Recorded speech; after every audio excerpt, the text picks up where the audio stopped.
상상할 수가 없는 일이어서 너무 충격적이어서 의원들 네. 모두가 네.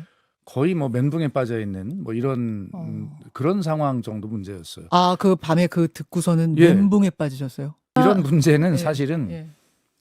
보수 정당 죄송하지만 국민의힘에나 있을 일 아닌가? 어. 뭐 이런 생각을 해왔는데 28분 56초간의 대화 내내 흐느끼는 강선 의원과 달리 자신의 발언이 녹음된다는 걸 알고 있던 김병기 의원은 시종일관 단호한 말투로 원칙적으로 해야 한다고 강조합니다. 하여튼 돈부터 돌려드리세요. 정말 이게 원칙으로 해결해야 됩니다. 그런데 김 의원은 상황의 엄중함을 강조하다가도 자신은 못 들은 걸로 하겠다며 빠져나가려는 듯한 태도를 수차례 보입니다. 이 문제에 대해서는 그러니까 안 들은 거로 하겠습니다. 어쩌자고 저한테 그걸 상의하셔가지고. 또 누가 알고 있냐? 더 이상 주변 사람에게 알리지 말라며 적극적으로 은폐를 시도하기도 하고 저랑 만났다든지 저랑 상의했다든지 이런 얘기를 갖다 일치하지 마십시오.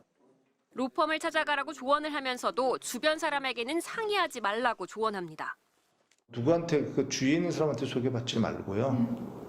정말 그냥 어디 찾아가세요. 로펌이라도 찾아가가지고요. 주위에 가까운 사람한테 해서 그 가까운 사람이 같이 지금 수렁으로 빠져들어갈 수 있어요.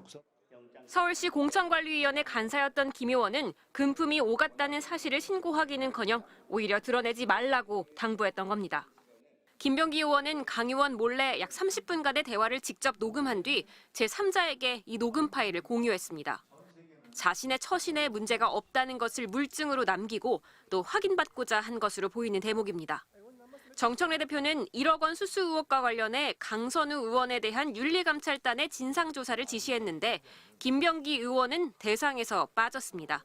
MBC 뉴스 장슬기입니다. 강선우 의원에게 공천 과정에서 1억 원을 건넨 의혹을 받고 있는 김경시 의원. 서울시 의회를 직접 찾아가 봤지만 의원실은 비어있고 문은 닫혀 있었습니다. 혹시 오늘 김경 의원님은 안 오셨어요? 그렇습니다. 못 보셨어요? 수차례 전화해도 응답하지 않았습니다. 앞서 MBC 보도 직후 SNS를 통해 공천을 대가로 그 누구에게도 금품을 제공한 사실이 없음을 명확히 말씀드린다며 2022년 지방선거 당시 엄격한 심사 절차를 거쳐 공천을 받았다고 해명했습니다. 그러나 강선우 의원은 자신의 보좌진에게 김경시 의원이 1억 원을 전달했다는 사실을 인정했고 김병기 의원도 당시 대화 내내 돈을 돌려주라고 다그쳤습니다. 돈부터 돌려주세요. 돈부터.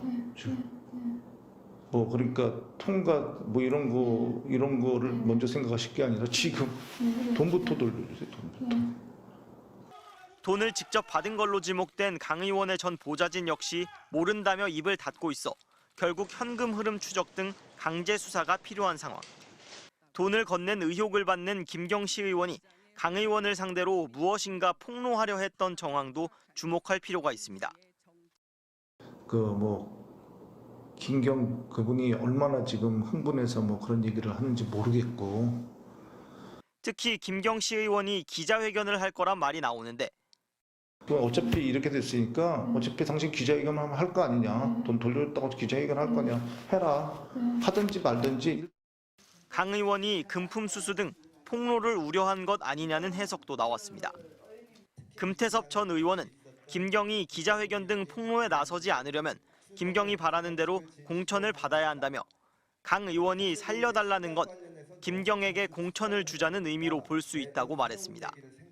강선우 의원이 즉시 반환하라고 지시했다는 현금 1억 원은 어디로 갔는지, 또 다주택 등 문제로 사실상 공천 보류 상태였던 김경시 의원이 어떻게 갑자기 단수 공천됐는지 경찰이 수사로 밝혀야 할 부분입니다.